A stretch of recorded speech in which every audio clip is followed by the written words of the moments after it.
मूर्ख मित्र। बहुत समय पहले की बात है।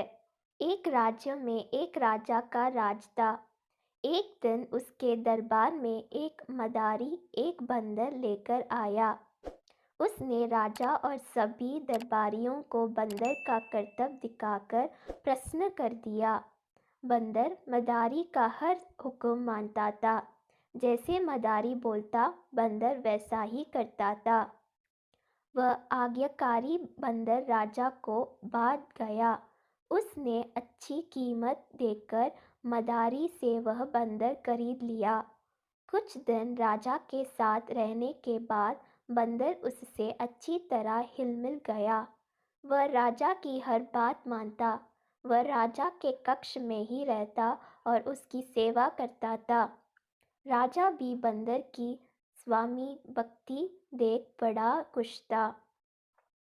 वह अपनी सैनिकों और संतीरों से भी अधिक बंदर पर विश्वास करने लगा और उसे महत्व देने लगा।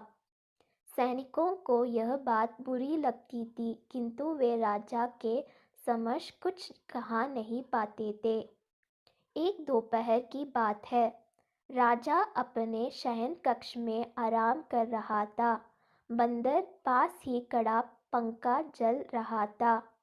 कुछ देर में राजा गहरी नींद में सो गया। बंदर वहीं खड़े खड़े पंखा जलता रहा। तभी कहीं से एक मक्खी आई और राजा की छाती पर बैठ गई।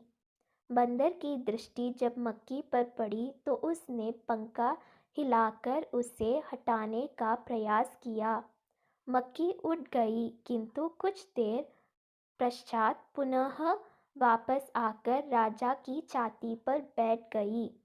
पुनः मक्खी को आया देख बंदर अत्यंत क्रोधित हो गया। उसने हाथ देखा न था और पास ही पड़ी राजा की तलवार उठाकर पूरी शक्ति से मक्खी पर प्रहार कर दिया।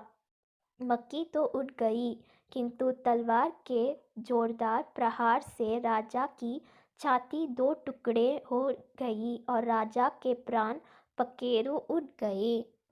सीख: मूर्ख मित्र से अधिक बुद्धिमान शत्रु को तरजीह दी जानी चाहिए।